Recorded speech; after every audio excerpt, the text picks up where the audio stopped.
जो उम्मीदें लगाई जा रही थी एमआईएम की तरफ से वो पूरी तरह से उम्मीदों पर खड़ा उतरी मजलिस इत्तेहादुल मुस्लिमीन। आपको मैं बारी बारी से बताने की कोशिश करता हूँ, आप पूरे वीडियो को लास्ट तक देखिए।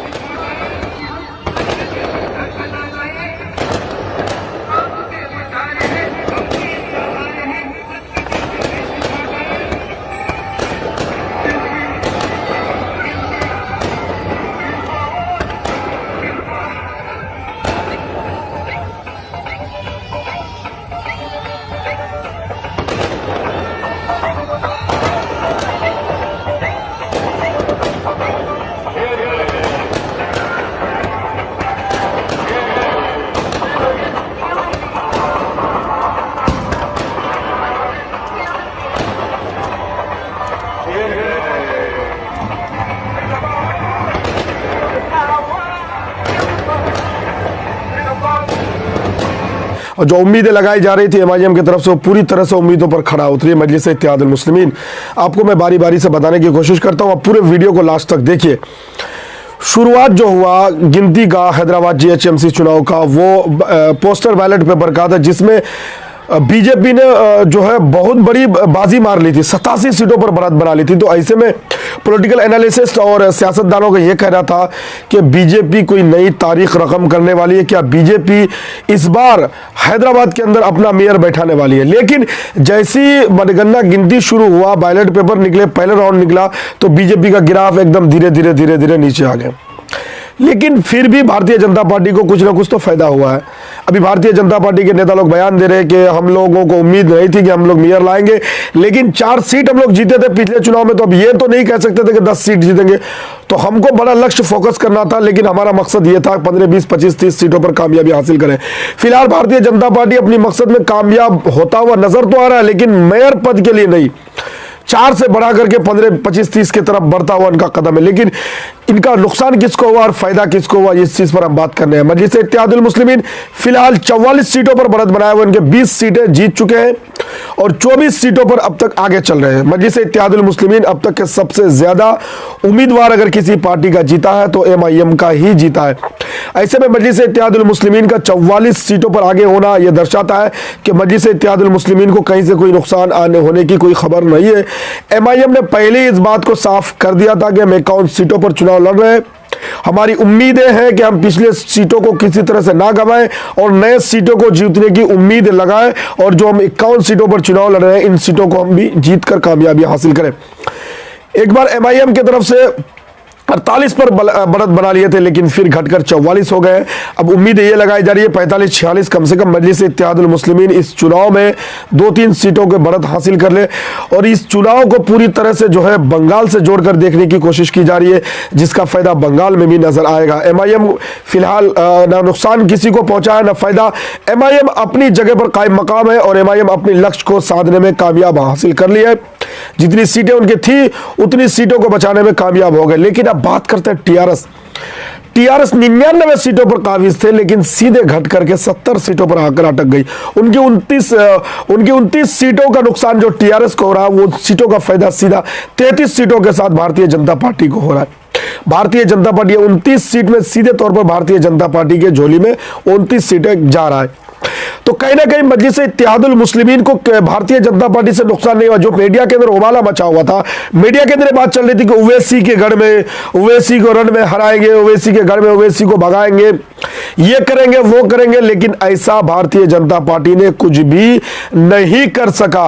ओवैसी का जो सीट था ओवैसी वो सीट जीत रहे हैं, ओवैसी का जो गढ़ था ओवैसी अपने गढ़ पर मजबूत है, ओवैसी अपनी सीटों पर कामयाबी हासिल कर रहे हैं। अगर कहीं कोई नुकसान भारतीय जनता पार्टी ने पहुंचाई है तो वो सीधे तौर पर टीआरएस को पहुंचाई है। अगर बात कर ले दोस्तों, भारत की दूसरी राष्ट्रीय पार्टी, भारत की दूसरी सबसे बड़ी पार्टी कांग्रेस पार्टी की अगर हम बात करें, कांग्रेस के हाथ भी निराशा लगा है। कांग्रेस पिछले चुनाव की तरह इस चुनाव में विफल हो गई है।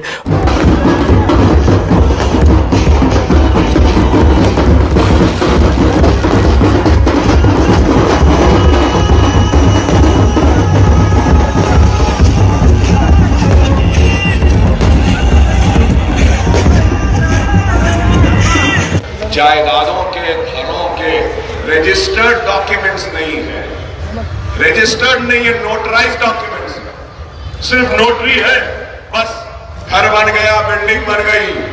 अगर वो बनाना चाहे तो कर्ज नहीं मिलता। अगर वो घर का कार्ड, घर का वो नोटराइज डॉक्यूमेंट बताकर लोन लेना चाहते हैं तो कोई लोन नहीं मिलता। मजलिस इत्तेहाद मुस्लिमीन की नुमाइंदगी पर चीफ मिनिस्टर ने ऐवान असेंबली में कहा कि all notarise document will be treated as registered documents. Registered, तो अब वो भी काम हो रहा है। तो आप बताइए कि मजलिस काम कर रही है, अरे सिर्फ जिंदों के लिए काम नहीं कर रही है, बल्कि आपको याद दिलाना चाहूंगा, कोरोना और कोविड के वक्त मजलिस इत्तेहाद मुस्लिमीन की कारकर्दगी को आपने देखा कि किस तरीके से भूखों के घरों में अनाज पहुंचाया, राशन पहुंचाया, उनकी मदद की।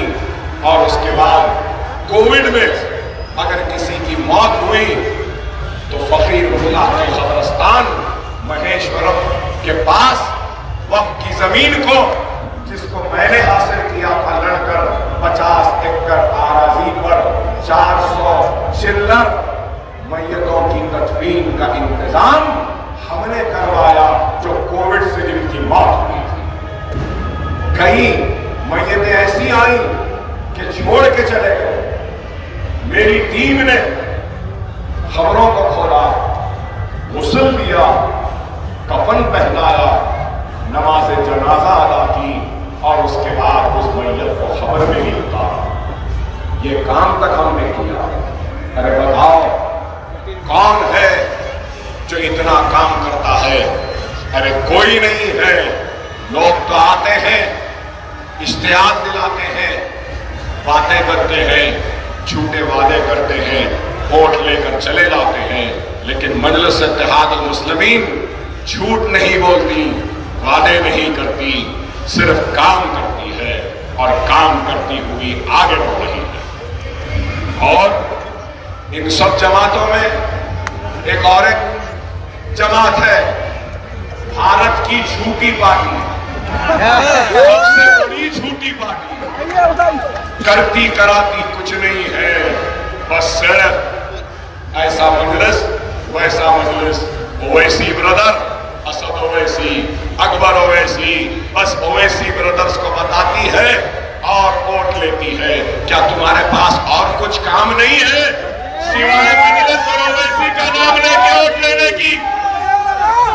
अरे काम पे वोट लो, कारकर्दगी पे वोट लो, खिदमत पे वोट लो, अपनी कामयाबी पे वोट लो। लेकिन ये लोग के पास काम नहीं है, कारकर्दगी नहीं है, कामयाबी नहीं है, बताने को कुछ नहीं है। सिर्फ क्या असद ओवैसी मजलिस, अकबर ओवैसी मजलिस, हरा झंडा, आप बस यही बताना। मेरे भाई, खुदा का वक्त की नजाकत को समझो, हालात को समझो। हम तो बहुत जी लिए और 50 बरस के करीब है उम्र, और कितने बरस जीऊंगा? शायद एक 10 बरस या 8 बरस। हम तो रुखसत हो जाएंगे दुनिया से, जमीन की ग़िज़ा बन जाएंगे। लेकिन हमारी फिक्र है तो ये है कि हमारे बाद इस नौजवान नस्ल का क्या होगा। अगर आज हम अपने सफ़ों में इत्तेहाद, इस्तेहकाम और मजबूती नहीं लाएंगे तो मुल्क के हालात बड़े ही खतरनाक और भयानक है। न जाने क्या होगा, कब कैसे हालात होंगे। आप खुद देख रहे हैं कि क्या हालात हैं।